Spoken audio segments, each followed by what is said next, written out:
First with breaking news. First with new information. Plus, your First Alert forecast. 19 News starts now. I believe Ohio should abolish the death penalty. With just 6 months left in office, Ohio Governor Mike DeWine dropped a bombshell of sorts today, right? Asking the legislature to get rid of the death penalty here in the state of Ohio. Good afternoon. I'm Brian Duffy. And I'm Nicole Versansky. So using data to make his case, he says it's simply not a deterrent to crime.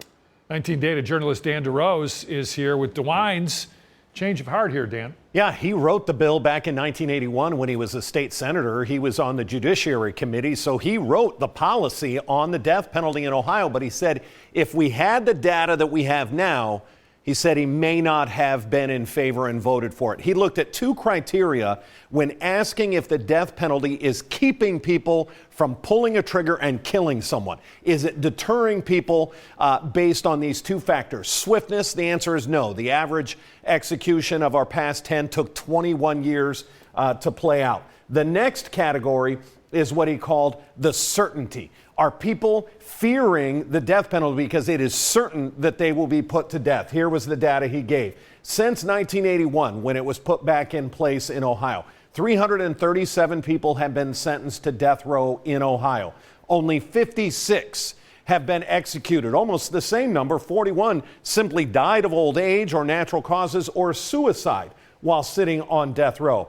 Even more, 89 people were removed from death row for judicial reasons. There may have been a legal error or a legal issue, not necessarily people who were innocent, just people who were removed from death penalty and then put on life in prison without a chance of parole. Now, the governor said, hey, he's going to have to answer to people as to why he supported this in 1981 and why he's reversing direction now.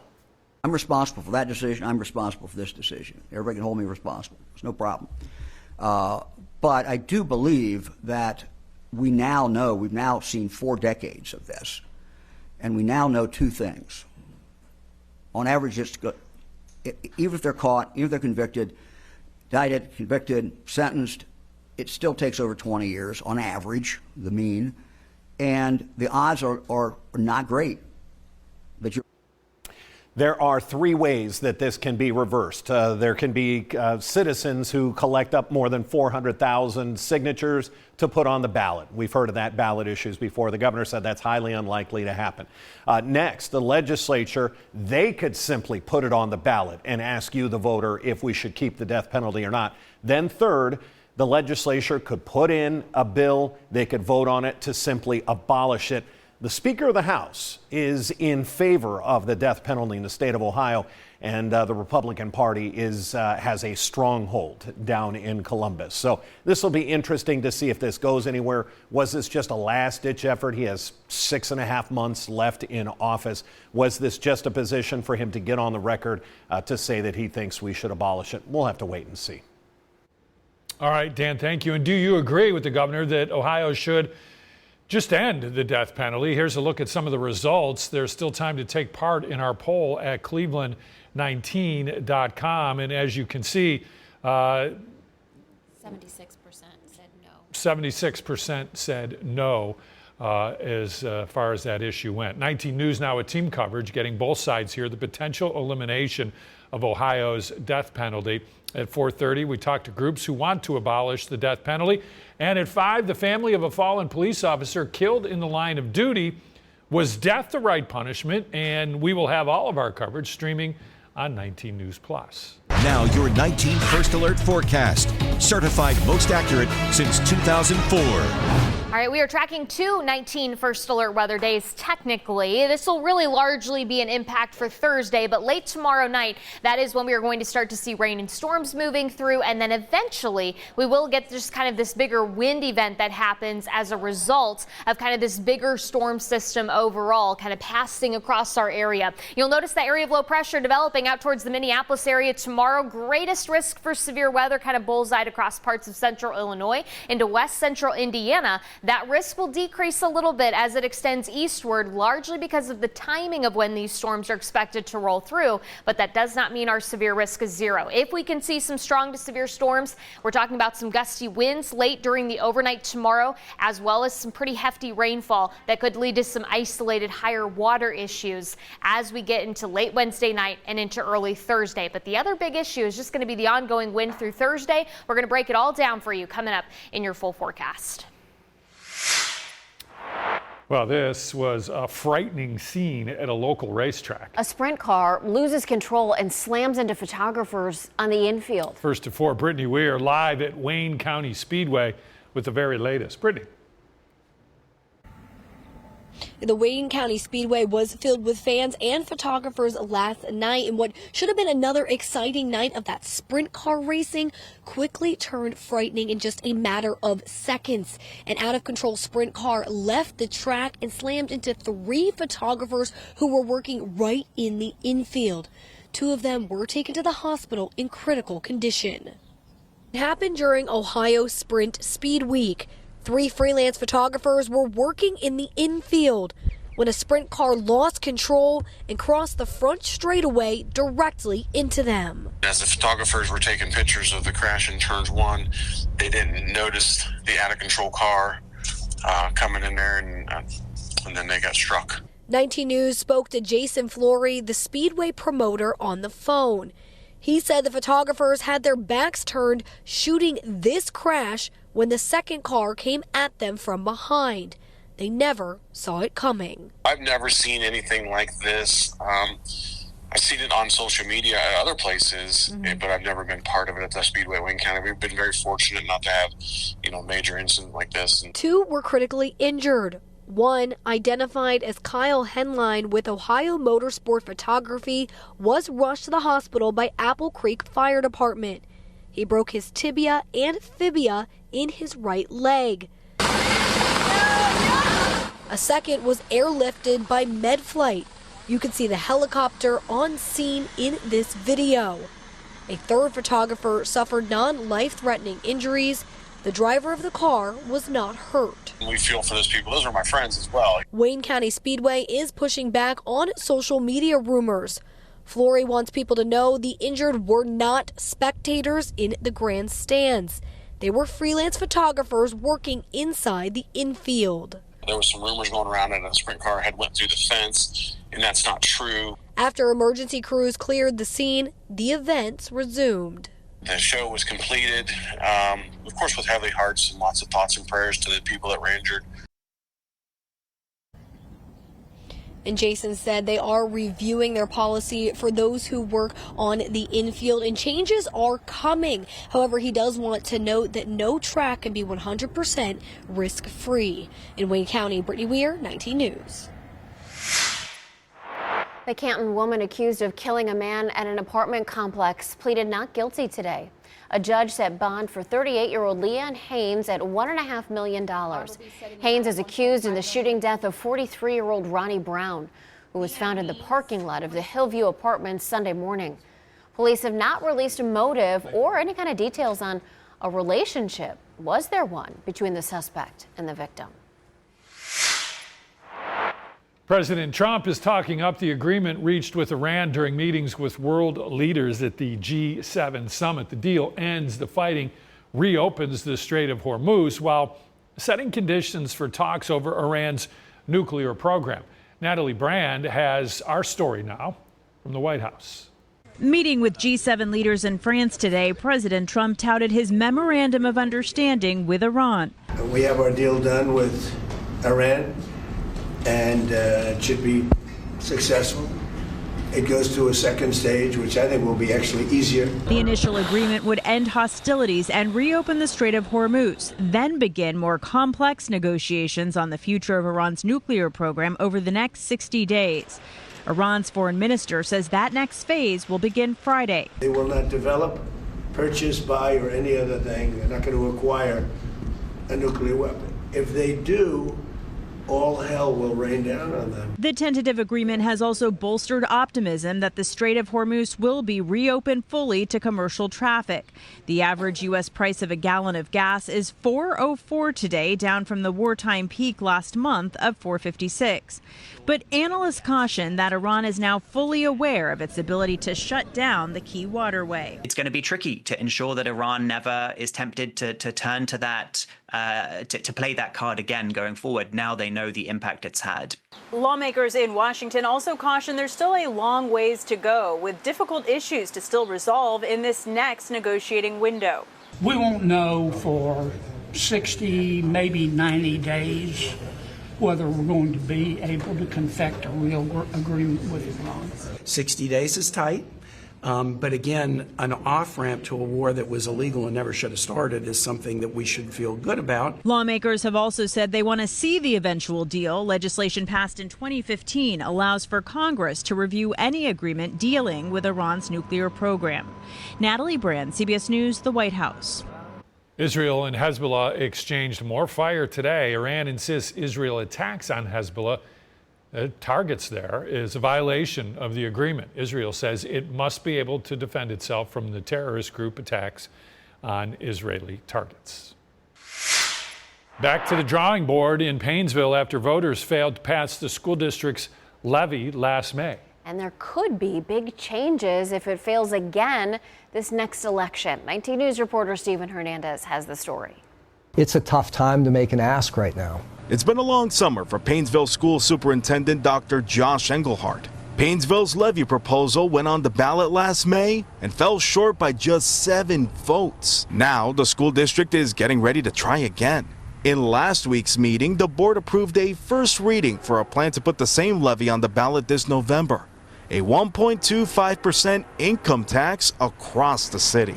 Dr. Engelhardt says rising costs combined with changes in Ohio's state budget for public school funding mean that Paynesville School District has to turn to its neighbors. In order to maintain the services that we provide now, we need this investment. And after last May's levy was voted down, the school district now has to consider new alternatives to stay financially stable. So we've been pursuing cuts aggressively. We've cut over $4 million. But people who live in Paynesville too feel the rise in prices and cost of living. According to the U.S. Energy Information Association, Ohio's cost of gas per gallon has jumped by almost $2 from December 2025 to today. For some, an additional tax on income may be hard to sell. It's incumbent upon us to demonstrate to everybody the value of the schools in this community. Dr. Engelhardt hopes that on Election Day, voters consider the impact their decision could have on the lives of others. I'm just hoping that people are well informed in making that evaluation. The levy isn't on the ballot for this November just yet. It still has to be approved in a second reading at the next school board meeting, which is set to happen later this month. In Paynesville, Stephen Hernandez, 19 News. No, I was thinking the first thing they should teach you in Bat Boy School is to never get in the way during play on the field. If it's not, it certainly should be. Look at this. The Rays Bat Boy made the mistake of crossing in front of the throw home from Kyle Tucker to get the bat out of the way yesterday. Whoop, get out of there, kid. Thankfully, neither the throw nor the runner hit that Bat Boy, who would have got spadotched for sure. Dodgers did beat the Rays 4-3. Spadotched. Yeah, smacked around. That's an old word my father used to say. I think it's made up for the most part. Well, from baseball to football, we have a brand new Off the Leash podcast for you. The 19 sports team covering all things Browns in the preseason. You can stream it on 19 News Plus at 6:30 after 19 News at 6. On your top 4 at 4, with 6 months left in his final term in office, Governor Mike DeWine is now asking the state legislature to abolish the death penalty. Ohio currently has 117 people on death row, but the state hasn't executed anyone since July of 2018. It still takes over 20 years on average, the mean, and the odds are not great that you'll be executed. The governor is asking the legislature to either enact a law to repeal the death penalty or put a ballot issue before Ohio voters for their reaction. We'll have that story coming up in just a few moments. Suspect arrested in Ohio accused of plotting to attack the UFC event that took place at the White House over the weekend. There's 19-year-old Tyson Proper. He's one of 5 people now in federal custody. He's charged with conspiring to commit a crime against the United States, attempted murder of an officer of the federal government, and firearms offenses.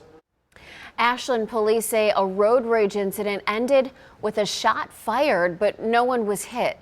They say a motorcyclist and a work crew heading to a job site, they got into it on U.S. Route 42. The confrontation came to a head when the motorcyclist and a worker got into a physical fight. During that struggle, a gun went off. Officers took the gun. Charges have been filed, and police continue their investigation. Geauga County man is headed to prison for 11 years. He stabbed his ex-girlfriend inside a Brunswick dollar store. Arthur Velasquez changed his plea to guilty on the day his jury trial was set to start. Prosecutors say he stabbed the woman in March of last year while she was working at the store. She did survive the attack. Military officials say 8 people died when a B-52 bomber crashed shortly after takeoff at Edwards Air Force Base. This is in Southern California. So the ground was charred. You can see in these images behind us where the plane went down in the Mojave Desert north of Los Angeles. There was barely any debris. It happened during a routine test mission. Military personnel, government civilians, and government contractors were on board.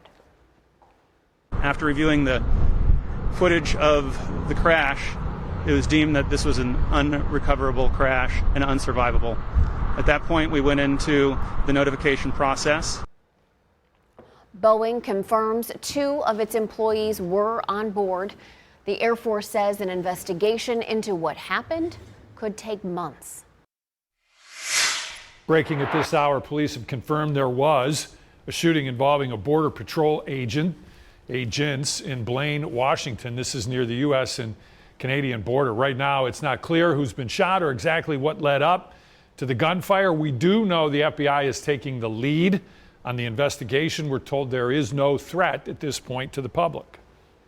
Also breaking, a small plane crashed at the Whiteman Airport in Los Angeles. The pilot was able to land the plane on the airport runway, even though the plane had landing gear issues. So the plane did skid through an airport perimeter fence. It stopped here in a parking lot. Officials say the pilot was actually able to walk away from the site, even though he was hurt. No one else was injured. Team coverage continues now on Governor Mike DeWine. He's calling for the end of the death penalty in Ohio. Now at 3, our Harry Boomer spoke to the family of a fallen police officer who was killed in the line of duty and why they believe his death was the right punishment. That's right. All new at 4, Catherine Huntley speaks with people who say the governor is right and the death penalty should go away for good.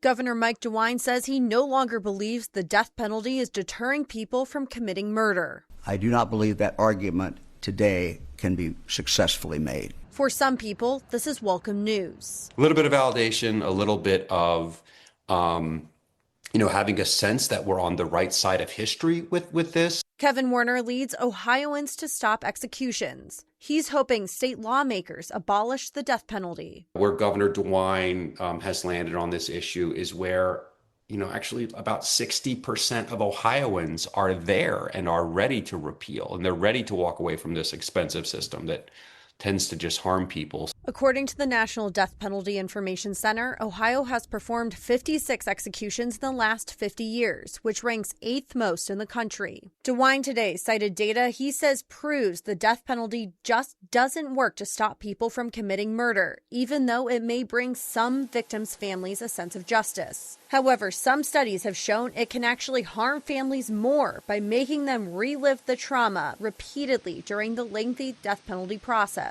Some Ohioans on death row have even been exonerated before they could be executed. The appeals are necessary to find the mistakes and to make those corrections before we end up doing something unforgivable, which would include executing innocent people. Governor DeWine only has about 6 months left on the job. Now, he's made his stance known, but there's still 29 people with scheduled execution dates and more than 100 people on death row here in Ohio.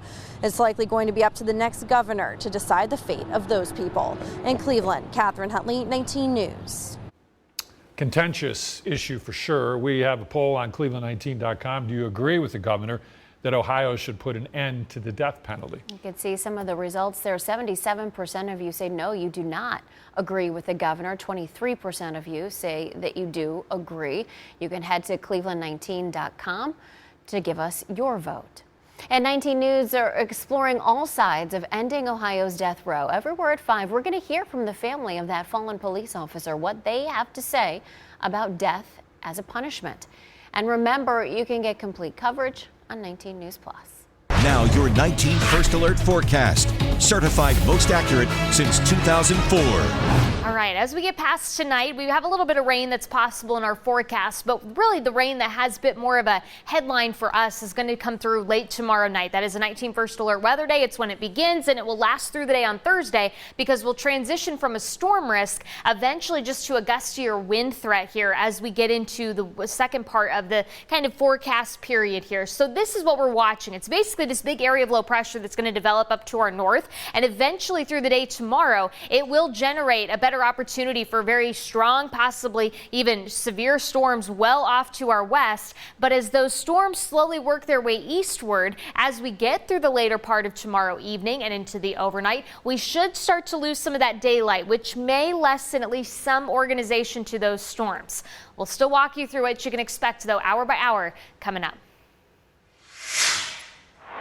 19 Crime Alert. Cleveland Heights police are looking for a man wanted for sexual assault. Here's who they are looking for. They say he attacked a woman in the area of Lee and Derbyshire roads.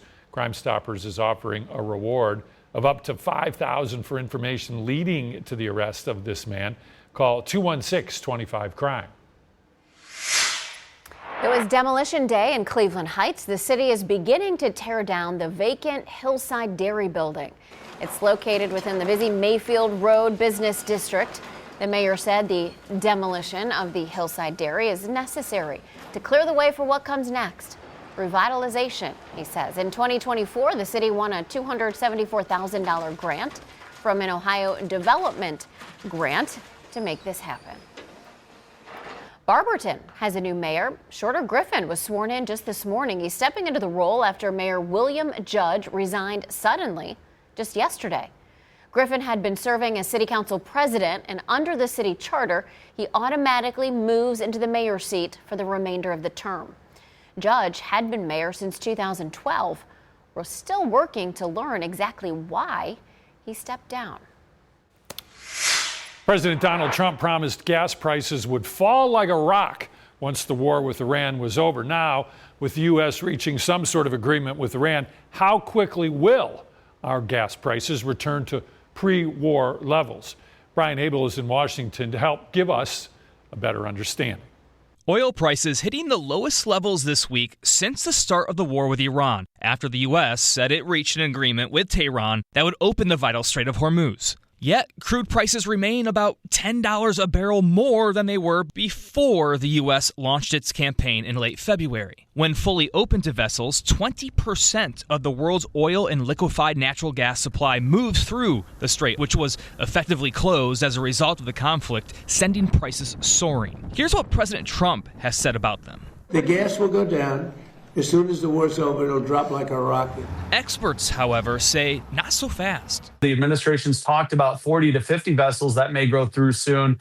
But until we start to see the backlog easing and ships transiting through, we're right where we were a couple of weeks ago. Getting a steady flow of ships won't presumably come quickly. One, Iran laced the strait with mines, so the stuck ships full with oil will have to hug the coastline carefully to avoid them as the U.S. Navy works to clear the explosives. Two, there are far fewer empty ships nearby waiting to come through and fill up. That could take a month to fully ramp up to pre-war flow, experts say, or longer. It's probably going to take a couple of weeks to rebuild confidence of ships going through the strait. In Washington, Brian Abel reporting.